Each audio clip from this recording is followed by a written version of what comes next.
2010년도에 지방선거 때. 네, 그때 심상정 단일화한 다음에 김문수하고 마지막에 붙으셨던. 늦게 단일화해갖고 좀 영향이 있었던 거 그런 아닌가요? 건 아니고 이제 뭐 그 영향도 없지는 않겠지만 기본적으로 사표가 많이 나왔잖아요. 진표수만큼 사표가 나왔는데 그렇죠. 뭐 그거는 부차적인 거고 이제 시골 지역에서 너무 많이 져가지고 대도시 지역에서는 조금밖에 못 경기도 이기고. 농촌 지역에서. 그래서 김문수 씨가 개발 공약을 가지고 그렇게 그렇죠. 뭐 GTX 미만이 네. 되지도 않을 거 그 사기 공약 가지고 이렇게 하는데 그게 안 막아지더라고요. 그 아무리 사실을 얘기를 해도 그래서 졌죠. 그때 저는 토론하실 때 인상적인 장면이 유 작가님이 그때 김문수 후보하고 상대 토론하면서 그 얘기를 하셨어요. 내가 어릴 때부터 우리가 잘 알지 않느냐.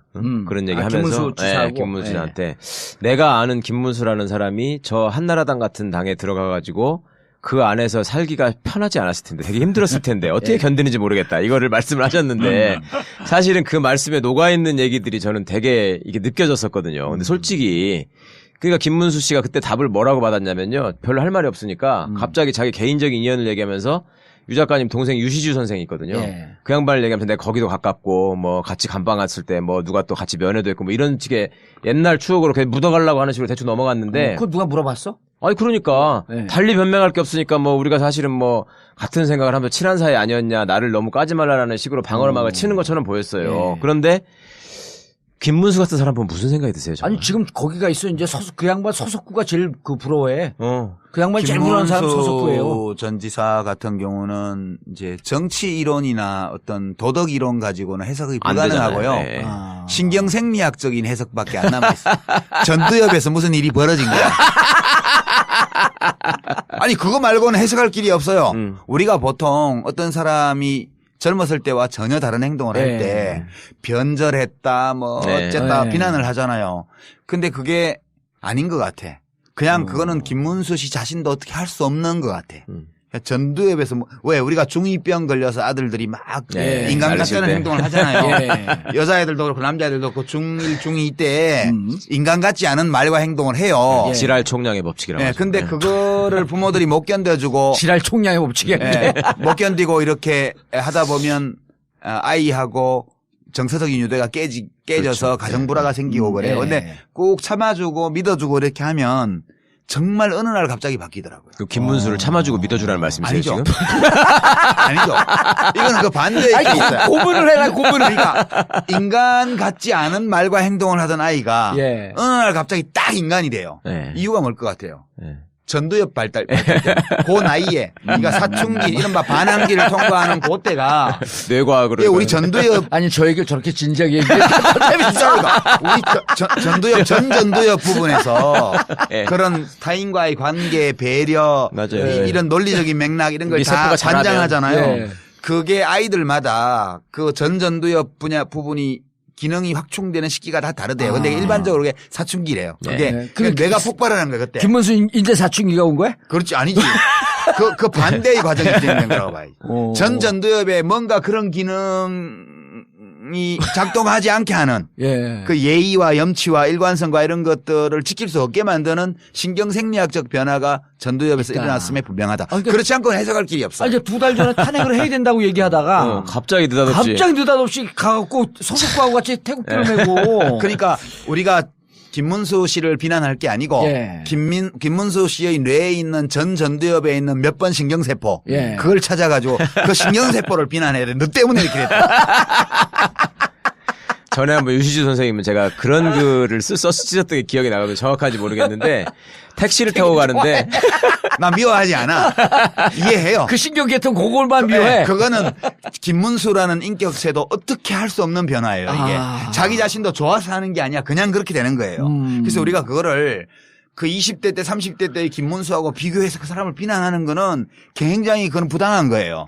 그 비난하는 사람이 잘못한 거네. 그렇지. 그거는. 그 지금 있는 김문수 씨를 그대로 봐주자고 우리가. 서석구 씨도 그대로 봐주잖아. 아니, 그분도 이게 전두엽에 문제가 생겼지 그 옛날에 판사할 때는 청와대에 계신 분. 아니 그거까지는 내가 뭐 단정하면 그분은 원래 그런 분이었을 가능성이 많아요. 원래 전두엽이 없었어 거기는. 그거는 무슨 그런 변화가 있는 게 아니고 네, 원래 그런 분이고. 서석구 변호사 경우는 원래 판사 시절에는 그래요. 불임 사건의 네. 일부 무죄 판결도 하고 그랬단 말이에요. 그때만 해도 전두엽에 문제가 없었어? 그때의 서석구 판사와 지금의 대통령 대리인단의 서석구 변호사를 같은 인물로 우리가 같은 자아로 규정을 하고 변질을 비난하면 안 된다고요. 그건 서로 다른 자아예요. 그냥 이름표가 같은 거지. 아니, 자아가 변하지 않는 사람도 많이 있으니까. 우리 김기춘 같은 사람도 있고. 그건 운이 좋은 거지. 전전도협에 아무 일이 안 생기고 지금까지 오고 있는 거 20대 때부터 지금까지 꾸준히 나쁜 짓만 하면서. 여기 봉도사도 마찬가지예요. 전 전두엽이 전혀 봉도사는 철이 죽을 때까지 안 들 거야. 계속 갈 거야. 그 우리 부모님이 포항제철에 넣고 싶어 했어요. 철 좀 들으라고. 아, 이것도 아재 개근데, 씨. 넘어가는 거야, 그냥. 아유, 정말. 아니, 그런데 이제 제가 왜 자꾸 대선 얘기를 하냐 하면 지금 그 문재인 후보와 후보라고 얘기해 안희정 후보가 같은 이제 친노의 뿌리라고 얘기를 하잖아요. 근데 친노의 뿌리라고 하면 또 우리 유 작가님이 제일 잘 아시잖아. 나는 뿌리는 아니지. 나는 격가지지. 친노의. 아니 2002년서부터 어쨌든 같이 활동을 한 거 아니에요. 그러니까 노무현 대통령이 그 얘기가 궁금해. 노무현 대통령이 국회의원이 되기 전부터 관계를 맺었던 사람들이 친노 선골이야. 노무현 변호사 시절에 누구예요 그게? 그게 뭐 다 우리 사건 부산파가 거기야. 부산파. 부산파가 더 뿌리죠 그러니까. 그렇지. 부산파가 원뿌리지. 원뿌리고 문재인은 부산파지 그러니까. 원뿌리에 해당되는 원뿌리의 좌장이지. 그다음에 국회의원이 되고 나서 국회의원이 되고 나서 대통령 후보가 되기 전까지 굉장히 어렵게 정치를 하던 시절에 그때 안희정 이광재 그 이제 좌희정 우광재 등등이 다 그때 사람들. 나는 나는 2002년 대선 때 그때 그 전부터 알기는 알았지만 정치적 관계를 맺은 거는 마지막 최후의 전투를 앞두고 붙은 거지. 개혁당으로. 그러니까 옛날 우리가 이제 많이 알고 있는 초한지의 이 스킴 그러니까 뭐랄까 그 어떤 구조 이걸 빌려서 말하면 한고조의 3인방이 있었잖아요. 소하, 장자방, 장량, 한신 이 세 사람이 이 3인방이에요. 근데 한고조가 미천한 시절에 동네 깡패 건달 시절에 30cm짜리 단도 하나 들고 다닐 때 그때부터 이 유방을 알아보고 따랐던 사람이 소하예요. 그다음에 그다음에 장자방은 나중에 그 미천한 신분에서 벗어날 수 있게 해준 사람이에요. 장량은. 그다음에 맨 마지막에 합류한 게 한신이 소하의 추천으로 한신이 저 항우 진영에서 별 볼 일 없는 하급 장교로 있다가 이쪽 유방 진영으로 와가지고 그냥 총사령관이 돼버렸잖아. 그러고는 항우와의 결정적인 전투를 7번을 이겨요. 7번인가 그럴 거야. 모든 결정적인 전투는 다 한신의 책략으로 이겨요. 근데 나중에 어떻게 돼요? 소하는 재상이 돼가지고 천수를 누리면서 수십 년간 부귀영화를 누렸고요. 장량은 죽기 싫어서 도망갔어요. 무슨 승천하는 도술을 익힌다고 계속 사표를 내다가 결국 성공해서 도망쳤고요. 안 죽었어. 그다음에 한신은 자기가 공이 크다고 계속 자랑하고 다니다가 유방 와이프한테 넘어가가지고 그 종탑에 목 잘려 죽었잖아요. 그러니까 그 차이예요. 그 차이인데 이 부산파의 정서는 노무현 대통령이 그냥 인권 변호사 시절에 맺어진 관계를 토대로 하고 있어요. 이제 뿌리가 제일 깊어. 그다음 안희정은 동업자예요.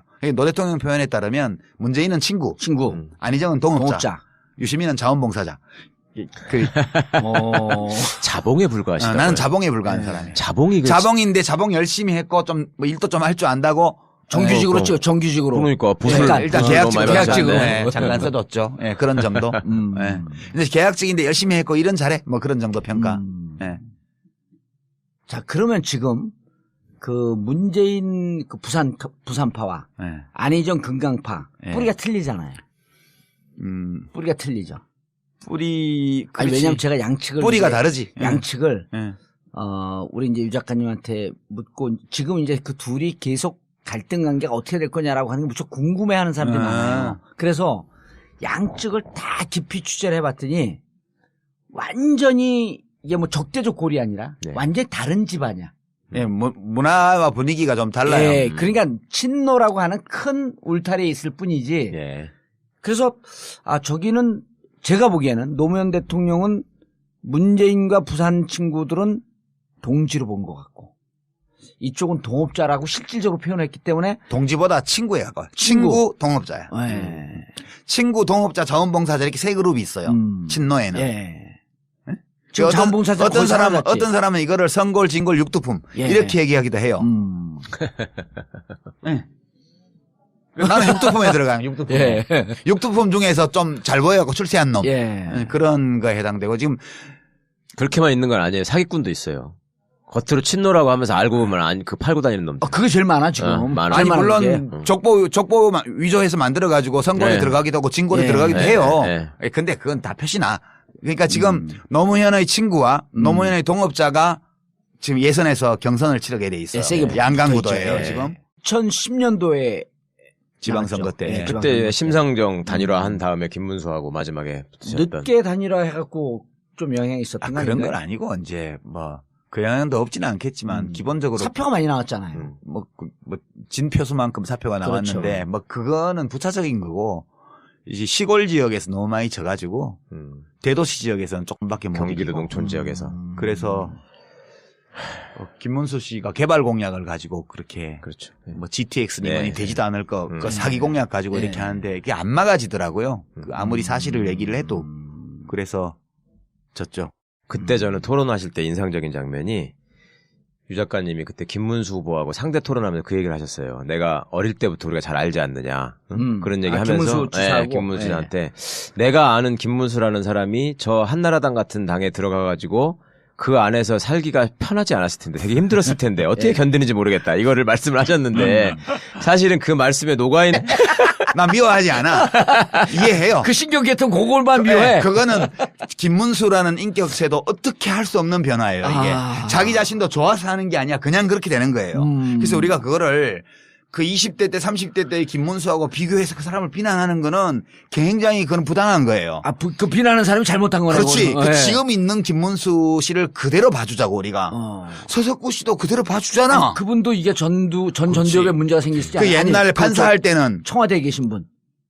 아니 그거까지는 내가 뭐 단정하면 그분은 원래 그런 분이었을 가능성이 많아요. 원래 전두엽이 없었어 거기는. 그거는 무슨 그런 변화가 있는 게 아니고 원래 그런 분이고. 서석구 변호사 경우는 원래 판사 시절에는 불임 사건의 일부 무죄 판결도 하고 그랬단 말이에요. 그때만 해도 전두엽에 문제가 없었어? 그때의 서석구 판사와 지금의 대통령 대리인단의 서석구 변호사를 같은 인물로 우리가 같은 자아로 규정을 하고 변질을 비난하면 안 된다고요. 그래서 그런 타인과의 관계, 배려, 이런 논리적인 맥락 이런 걸 다 관장하잖아요. 그게 아이들마다 그 전두엽 분야 부분이 기능이 확충되는 시기가 다 다르대요. 근데 일반적으로 그게 사춘기래요. 그게 뇌가 폭발하는 거예요, 그때. 김문수 인제 사춘기가 온 거야? 그렇지, 아니지.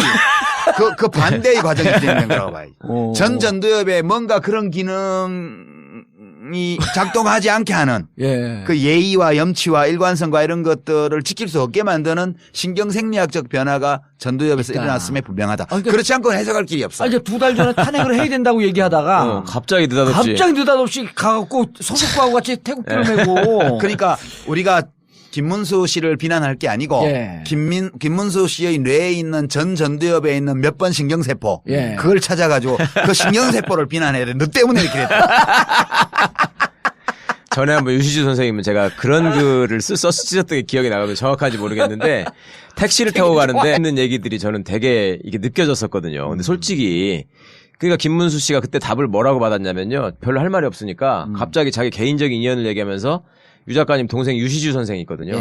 그 양반을 얘기하면서 내가 거기도 가깝고 뭐 같이 감방 갔을 때 뭐 누가 또 같이 면회도 했고 뭐 이런 식의 옛날 추억으로 그냥 묻어가려고 하는 식으로 대충 넘어갔는데 그거 누가 물어봤어? 아니 그러니까 달리 변명할 게 없으니까 뭐 우리가 사실은 뭐 같은 생각을 하면서 친한 사이 아니었냐 나를 너무 까지 말라라는 식으로 방어막을 치는 것처럼 보였어요. 그런데 김문수 같은 사람 보면 무슨 생각이 드세요? 저는? 아니 지금 거기가 있어 이제 그 양반 서석구가 제일 부러워해. 그 양반이 제일 부러워하는 사람 서석구예요. 전 지사 같은 경우는 이제 정치 이론이나 어떤 도덕 이론 가지고는 해석이 불가능하고요. 신경생리학적인 해석밖에 안 남아 있어요. 전두엽에서 무슨 일이 벌어진 거야. 아니 그거 말고는 해석할 길이 없어요. 우리가 보통 어떤 사람이 젊었을 때와 전혀 다른 행동을 할 때 변절했다 뭐 어쨌다 비난을 하잖아요. 근데 그게 아닌 것 같아. 그냥 그거는 김문수 씨 자신도 어떻게 할 수 없는 것 같아. 전두엽에서 왜 우리가 중2병 걸려서 아들들이 막 예, 인간 알았을 같다는 때. 행동을 하잖아요. 예. 여자애들도 그렇고 남자애들도 그렇고 중1, 중2 때 인간 같지 않은 말과 행동을 해요. 예. 지랄 총량의 법칙이라고. 예, 하죠. 근데 예. 부모들이 못 견뎌주고 지랄 총량의 법칙이었는데. 예, 못 견디고 이렇게 하다 보면 아이하고 정서적인 유대가 깨져서 그렇죠. 가정 불화가 생기고 그래요. 예. 근데 꼭 참아주고 믿어주고 이렇게 하면 정말 어느 날 갑자기 바뀌더라고요. 그 김문수를 참아주고 믿어주라는 말씀이세요 아니죠. 지금? 아니죠. 이거는 그 반대의 아니, 케이스예요. 고문을 해라, 고문을. 그러니까 인간 같지 않은 말과 행동을 하던 아이가 예. 어느 날 갑자기 딱 인간이 돼요. 예. 이유가 뭘 것 같아요? 예. 전두엽 발달 때. 그 나이에 그러니까 사춘기 이른바 반항기를 통과하는 그때가 뇌과학으로. 예, 우리 전두엽 아니, 저 얘기를 저렇게 진지하게 얘기해. 우리 전두엽 전 전두엽 부분에서